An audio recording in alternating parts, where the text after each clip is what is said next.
There's a disturbing murmur amid the vigorous discussion of two crashes of Boeing 737 MAX jets during the last 5 months. Maybe some pilots of foreign airlines aren't as qualified to fly complicated jets as their U.S. counterparts. The three U.S. airlines that fly the MAX, Southwest, American and United, say they've encountered no anomalies that would make them worry about the safety of the troubled jet. But they also instituted new training following the first crash, involving a LionAir jet that went down in Indonesia on October 29, 2018. Southwest went as far as installing new cockpit indicators to help pilots know if software on the complex plane is generating flight inputs that could endanger the aircraft.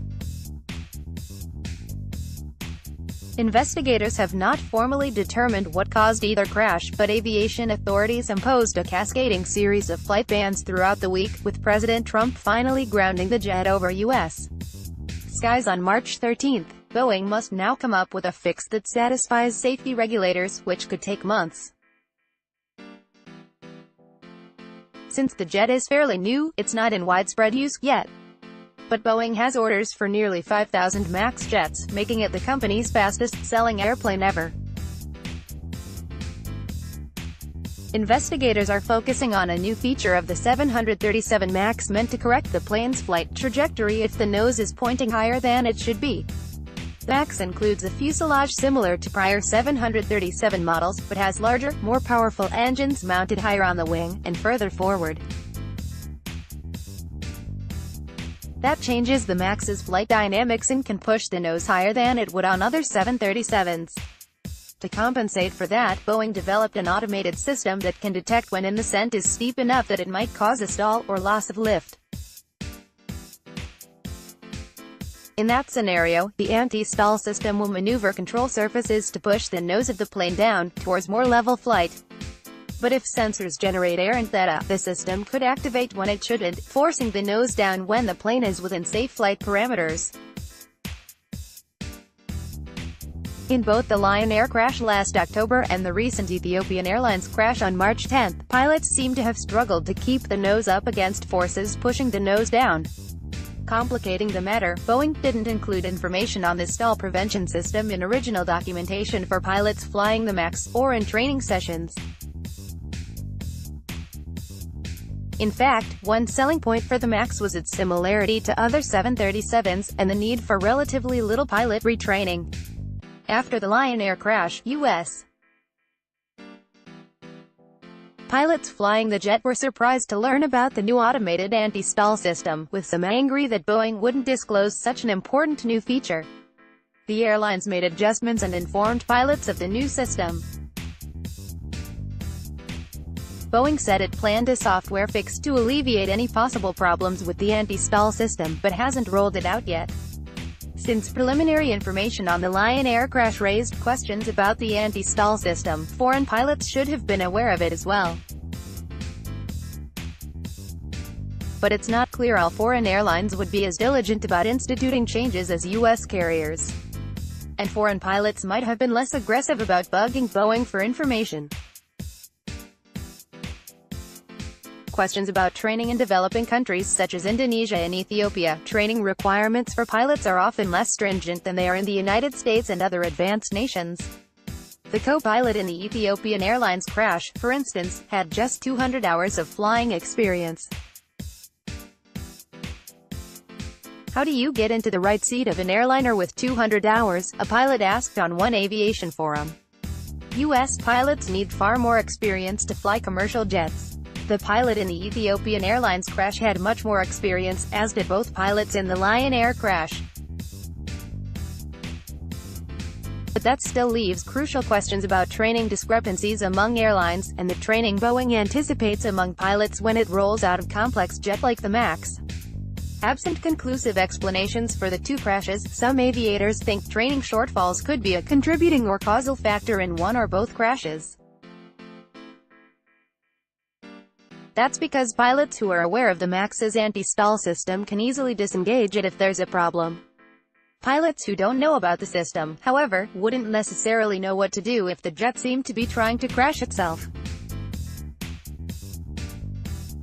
Boeing CEO Dennis Muilenburg insists the MAX is safe, which is a fishy thing to say about a new jet with 2 unexplained crashes in a short period of time. Based on available data, the MAX is actually the deadliest commercial jet still flying. Since it's new, it hasn't flown nearly as many hours as other jets, which skews the safety data.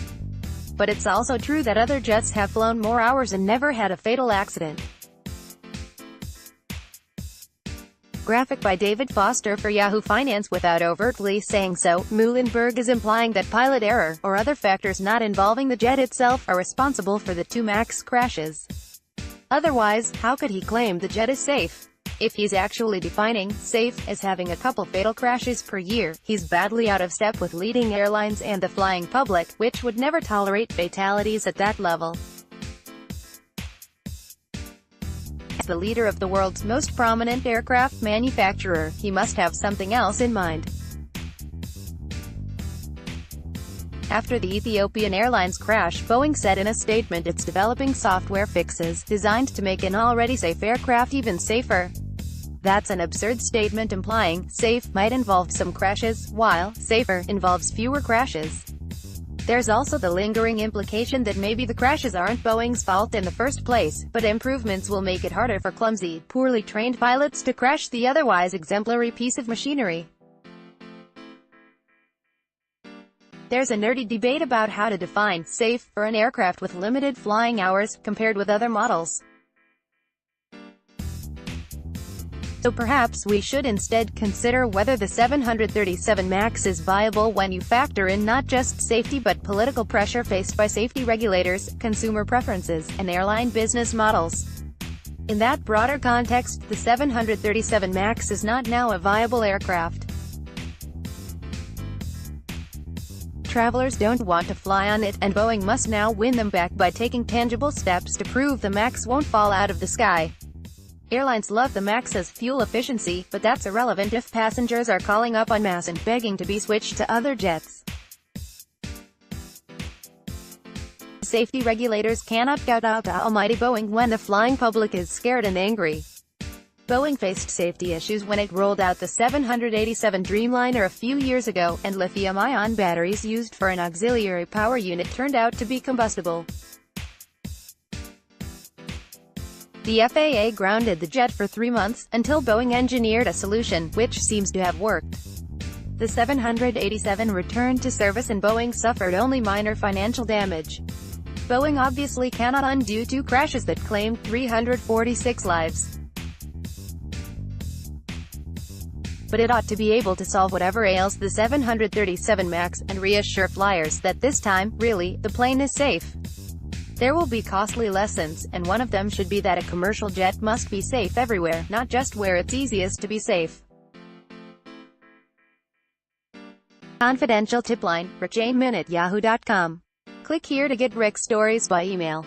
Read more. College admission scandal reveals the worst parents ever. Country bumpkins. 5 business problems with Trump's Russia deal. Trump's hidden tax hikes. Why voters will reject the Green New Deal. Voters are souring on Medicare for All. 3 problems with Elizabeth Warren's wealth tax. Rick Newman is the author of 4 books, including Rebounders, How Winners Pivot from Setback to Success. Follow him on Twitter, @RickJNewman.